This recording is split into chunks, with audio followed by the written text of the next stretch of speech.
nomor perkara 154-PDTG-2025-Pak. Atas nama Dilan ya. Ini terdaftar 2005.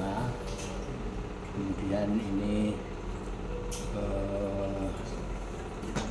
sudah dalam proses persidangan, dan agenda sidang tadi yang jalan hari ini tadi adalah sampai laporan mediasi. Oh ya, diri oleh penggugat dan tergugat.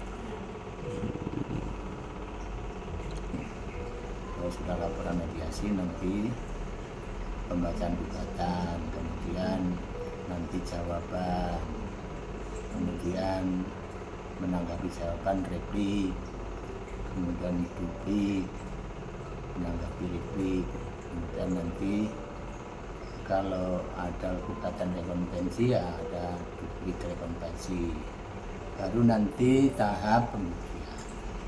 Itu urutannya. Setelah pembuktian, apakah nanti perlu ada misalnya dissenting pemeriksaan setempat atau tidak? Kalau ada ya nanti setelah pembuktian ada pemeriksaan setempat, baru nanti berikutnya tahap kesimpulan. Setelah kesimpulan baru nanti musyawarah majelis. Tahapan-tahapan pemeriksaannya seperti itu. Kambuh ya, dia sengotot itu. Jadi keputusannya itu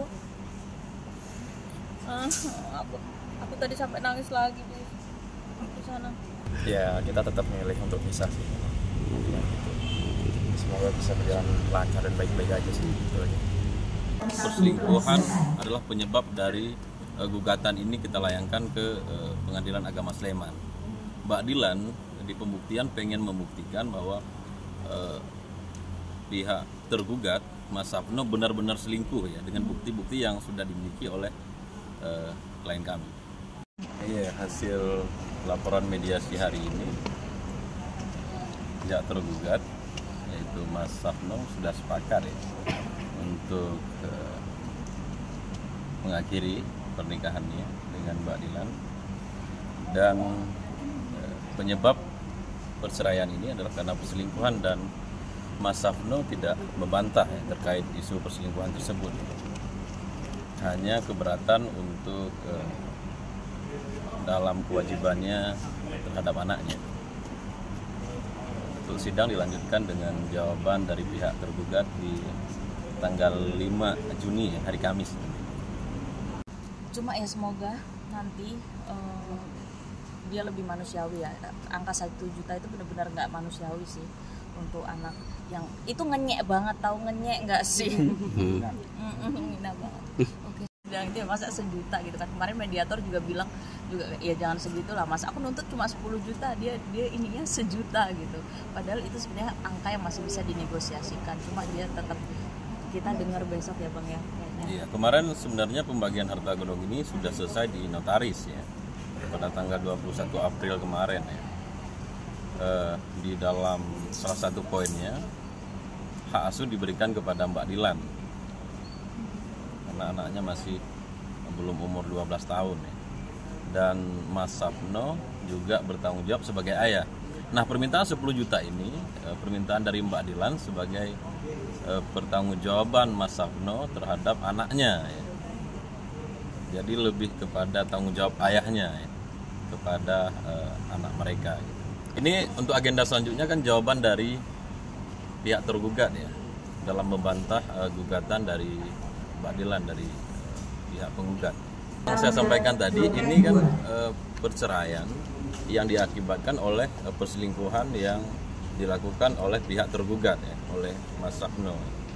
Jadi nanti di agenda pembuktian di tanggal 17 akan kita buktikan bukti-bukti perselingkuhan ya, atau perzinahan yang telah dilakukan oleh Mas Sapno. Karena sebenarnya semua gugatan itu kan udah muncul sebelum persidangan ini mulai sebenarnya Mas. Udah putus di notaris semua gitu. Cuman ada poin-poin yang baru muncul gitu. Dan itu yang mau kita bantah nanti gitu aja. Karena mungkin belum waktu yang tepat lah untuk melakukan hak seperti itu. Gitu. Ya kita tetap memilih untuk pisah sih. Ya, gitu. Semoga bisa berjalan lancar dan baik-baik aja sih gitu aja. Oke, Mas. Mungkin itu dulu ya, nggak semua. Mas Gis,